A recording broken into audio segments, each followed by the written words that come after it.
Guarantee ವೆಚ್ಚದಿಂದ ಆರ್ಥಿಕವಾಗಿ ಇಂಧನ ಇಲಾಖೆ ಕಂಗೆಟ್ಟು ಹೋಗಿದ್ಯಾ? ಪಂಚಾಯಿತಿಗಳ ಬಿಲ್ ಬಾಕಿ ವಸೂಲಿ ಮಾಡದಿದ್ರೆ ದಿವಾಳಿಯಾಗುತ್ತಾ?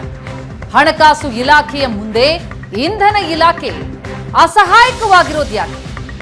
ರಾಜ್ಯದ ಎಸ್ಕಾಂಗಳಿಗೆ ದೊಡ್ಡ ಪ್ರಮಾಣದಲ್ಲಿ ವಿದ್ಯುತ್ ಬಿಲ್ ಬರೋದು ಬಾಕಿ ಇದೆ. ಹಣಕಾಸು ಇಲಾಖೆಗೆ ಬರೆದಂತಹ ಪತ್ರದಲ್ಲಿ ಇಂಧನ ಇಲಾಖೆ ಈ ಬಗ್ಗೆ ಪ್ರಸ್ತಾಪ ಮಾಡಿದೆ. ಗ್ರಾಮ ಪಂಚಾಯಿತಿ ಕುಡಿಯೋ ನೀರು, ಬೀದಿ ದೀಪಗಳ ವಿದ್ಯುತ್ ಶುಲ್ಕ ಇದೆಲ್ಲವೂ ಕೂಡ ಬಾಕಿ ಇದೆ. ಬರೋಬ್ಬರಿ 6,509 ಕೋಟಿ ರೂಪಾಯಿ ವಿದ್ಯುತ್ ಅನ್ನ ಗ್ರಾಮ ಪಂಚಾಯಿತಿಗಳು ಬಾಕಿ ಉಳಿಸಿಕೊಂಡಿವೆ.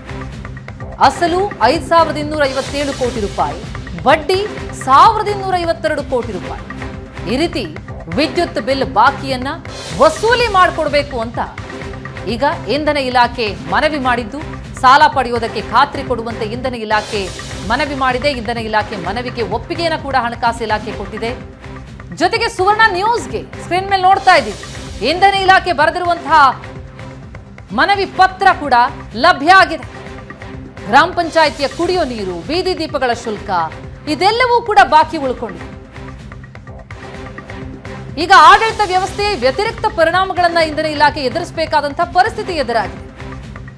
ವಿದ್ಯುತ್ ಖರೀದಿಗೆ ನೀಡಬೇಕಾಗಿರುವಂತಹ ಶುಲ್ಕ ಪಾವತಿಗೂ ವಿಳಂಬ ಆಗ್ತಾ ಇದೆ. ತೀವ್ರ ಆರ್ಥಿಕ ಸಂಕಷ್ಟದಲ್ಲಿವೆ ವಿದ್ಯುತ್ ಸರಬರಾಜು ಮಾಡುವಂತಹ ಕಂಪನಿಗಳು. ಖರೀದಿ ಶುಲ್ಕ ಪಾವತಿಸೋದಕ್ಕೂ ಕೂಡ ಇಲಾಖೆ ಕಷ್ಟವಾಗ್ತಾ ಇದೆ. ಇತರೆ ವೆಚ್ಚ ನಿರ್ವಹಣೆ ಮಾಡೋದಕ್ಕೂ ಆಗ್ತಾ ಇದೆ ಅಂತಹ ಪರಿಸ್ಥಿತಿ. ಹೀಗಾಗಿ ಪತ್ರ ಬರೆದಿದೆ ಇಂಧನ ಇಲಾಖೆ. ಆರ್ಥಿಕವಾಗಿ ಕಂಗೆಟ್ಟು ಹೋಗಿದೆ ಇಲಾಖೆ. ಇಂಧನ ಇಲಾಖೆ ಬರೆದಂತಹ ಪತ್ರದಲ್ಲಿ ಏನಿದೆ ಅನ್ನೋದನ್ನ ನೋಡ್ತಾ ಇದ್ದೇವೆ. ಹಣಕಾಸು ಇಲಾಖೆ ಮುಂದೆ ಇಂಧನ ಇಲಾಖೆ ತನ್ನ ಅಸಹಾಯಕತೆಯನ್ನ ತೋಡ್ಕೊಂಡಿದೆ. ಈ ಬಗ್ಗೆ ಹೆಚ್ಚಿನ ಡೀಟೇಲ್ಸ್ ಕೊಡ್ತಾರೆ ನಮ್ಮ ಪ್ರತಿನಿಧಿ ಆನಂದ್ ಪೈದನ್ಮನೆ ಸಂಪರ್ಕದಲ್ಲಿದ್ದಾರೆ. ಆನಂದ್, ವಿಧಾನಸಭೆ ಚುನಾವಣೆ ಸಂದರ್ಭದಲ್ಲಿ ಕಾಂಗ್ರೆಸ್ ಗ್ಯಾರಂಟಿ ಘೋಷಣೆ ಮಾಡಿತ್ತು. ಗೆದ್ದು ಬಂದ ನಂತರ ಆ ಗ್ಯಾರಂಟಿಯನ್ನ ಜನರು ಕೊಟ್ಟಿದ್ದೀವಿ ಅನ್ನೋ ಸಮಾಧಾನದಲ್ಲಿರ್ಬೋದು. ಆದರೆ ಈ ಗ್ಯಾರಂಟಿ ಯೋಜನೆಗಳಿಂದಾಗಿ ವ್ಯವಸ್ಥೆಯಲ್ಲಿ ಸಾಕಷ್ಟು ಏರುಪೇರಾಗಿದೆಯಾ? ಇಂಧನ ಇಲಾಖೆ ಈಗ ತನ್ನ ಅಸಹಾಯಕತೆ ಏನು ಅಂತ ಹೇಳ್ತಾ ಇದೆ. ಹಾಗಾದ್ರೆ ಇದಕ್ಕೀಗ ಸೊಲ್ಯೂಷನ್ ಕೊಡೋದಕ್ಕೆ ಮುಂದಾಗಿದೆಯಾ? ಶ್ವೇತಾ, ಕರ್ನಾಟಕದಲ್ಲಿ ಗ್ಯಾರಂಟಿ ಯೋಜನೆಗಳು ಜಾರಿಯಾದ ನಂತರದಲ್ಲಿ ಸಹಜವಾಗಿಯೇ ಇಡೀ ಹಣಕಾಸು ವ್ಯವಸ್ಥೆ ಮೇಲೆ ವ್ಯತಿರಿಕ್ತವಾಗಿರ್ತಕ್ಕಂಥ ಪರಿಣಾಮಗಳು ಆಗ್ತಾ ಇದೆ ಅಂತಕ್ಕಂಥದ್ದು ಈಗ ಸಹಜವಾಗಿ ಬಹಿರಂಗ ಆಗ್ತಾ ಇರುವಂತ ವಿಚಾರ. ಅದರಲ್ಲೂ ಪ್ರಮುಖವಾಗಿ ಗೃಹ ಜ್ಯೋತಿಯ ಮೂಲಕ ರಾಜ್ಯದಲ್ಲಿರ್ತಕ್ಕಂಥ ಗ್ರಾಹಕರಿಗೆ ವಿದ್ಯುತ್ ಅನ್ನ ಫ್ರೀಯಾಗಿ ಕೊಡ್ತಕ್ಕಂಥ ಯೋಜನೆ ಜಾರಿ ಮಾಡಿದ ಬಳಿಕ ಇಂಧನ ಇಲಾಖೆ ದೊಡ್ಡ ಮಟ್ಟದ ಸಂಕಷ್ಟವನ್ನು ಎದುರಿಸ್ತಾ ಇದೆ.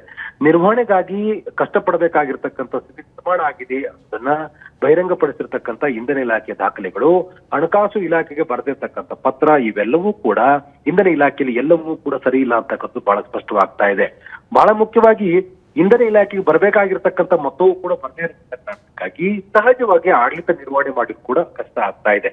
ಉದಾಹರಣೆಗೆ ಕರ್ನಾಟಕದಲ್ಲಿರ್ತಕ್ಕಂಥ ಗ್ರಾಮ ಪಂಚಾಯತಿಗಳ ವ್ಯಾಪ್ತಿಯಲ್ಲಿರುವಂತಹ ಬೀದಿ ದೀಪಗಳು ಮತ್ತು ಕುಡಿಯುವ ನೀರಿನ ಸೌಲಭ್ಯಕ್ಕಾಗಿ ಪಡೆದುಕೊಂಡಿರ್ತಕ್ಕಂಥ ವಿದ್ಯುತ್ ಸಂಪರ್ಕ, ಇದರ ಬಾಕಿ ಬರೋಬ್ಬರಿ 6,500 ಕೋಟಿಯಷ್ಟು ಬ್ಯಾಲೆನ್ಸ್ ಇದೆ.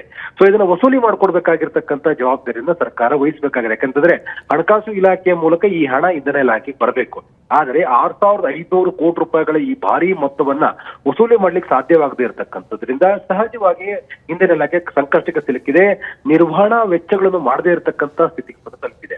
ಜೊತೆಗೆ ಏನು ಇಂಧನ ಇಲಾಖೆ ಬೇರೆ ಬೇರೆ ರಾಜ್ಯಗಳಿಂದ ಉತ್ಪಾದಕರಿಂದ ವಿದ್ಯುತ್ ಖರೀದಿ ಮಾಡುತ್ತೆ, ಆ ಖರೀದಿದಾರರಿಗೆ ಕೂಡ ಹಣವನ್ನ ಕೊಡ್ಲಿಕ್ಕೆ ಆಗದೆ ಇರತಕ್ಕಂತ ಸಂದರ್ಭಗಳು ಕೂಡ ಕ್ರಿಯೇಟ್ ಆಗಿದೆ. ಜೊತೆಗೆ ಹಣ ಕೊಡ್ಲಿಕ್ಕೆ ವಿಳಂಬ ಆಗ್ತಾ ಇರುವಂತಹ ಹಿನ್ನೆಲೆಯಲ್ಲಿ ಸರ್ಚಾರ್ಜ್ ಅನ್ನು ಕೂಡ ಕೊಡ್ತಕ್ಕಂಥ ವಾಸ್ತವತೆ ನಿರ್ಮಾಣ ಆಗಿರ್ತಕ್ಕಂಥದನ್ನ ಈಗ ಬಹಿರಂಗವಾಗಿರುವಂತದ್ದು. ಯಾಕಂದ್ರೆ ಈ ಸಂಬಂಧಪಟ್ಟಾಗಿ ಇಂಧನ ಇಲಾಖೆ ಹಣಕಾಸು ಇಲಾಖೆಗೆ ಬರೆದಿರತಕ್ಕಂಥ ಪತ್ರದಲ್ಲಿ ಬಹಳ ಸ್ಪಷ್ಟವಾಗಿ ಹೇಳಿದೆ, ದಿನನಿತ್ಯದ ದೈನಂದಿನ ವ್ಯವಹಾರಗಳನ್ನು ಕೂಡ ಮಾಡ್ಲಿಕ್ಕೆ ಸಾಧ್ಯ ಆಗಿರ್ತದೆ ನಿರ್ಮಾಣ ಆಗಿದೆ. ಆ ಕಾರಣಕ್ಕಾಗಿ ನಮಗೆ ಬರಬೇಕಾಗಿರ್ತಕ್ಕಂಥ 6,500 ಕೋಟಿ ರೂಪಾಯಿಗಳನ್ನ ವಸೂಲಿ ಮಾಡಿಕೊಡಿ, ಇಲ್ಲವಾದ್ರೆ ನಾವು ಸಾಲ ಪಡ್ಕೊಂಡು ನಮ್ಮ ವಹಿವಾಟುಗಳನ್ನು ಮಾಡ್ಲಿಕ್ಕೆ ಅನುಕೂಲ ಆಗುವ ಹಾಗೆ ನೀವು ಖಾತ್ರಿ ಕೊಡಿ ಅಂತಕ್ಕಂಥದ್ದು. ಅಂದ್ರೆ ಸರ್ಕಾರ ಖಾತ್ರಿ ಕೊಡ್ಬೇಕಾಗತ್ತೆ, ಖಾತ್ರಿ ಕೊಡೋ ಬಗ್ಗೆ ನಿರ್ಣಯವನ್ನು ತೆಗೆದುಕೊಳ್ಳಿ ಅಂತ ಅನ್ನುವ ಒತ್ತಾಯಪೂರ್ವಕವಾಗಿ ಪತ್ರವನ್ನು ಕೂಡ ಇಂಧನ ಇಲಾಖೆ ಬರೆದಿದೆ.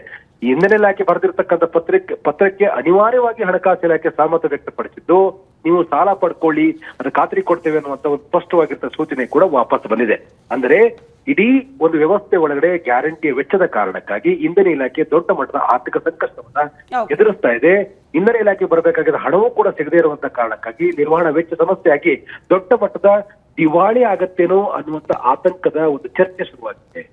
ಎಸ್, ಥ್ಯಾಂಕ್ ಯು ಆನಂದ್, ನಿಮ್ಮೆಲ್ಲ ಡೀಟೇಲ್ಸ್.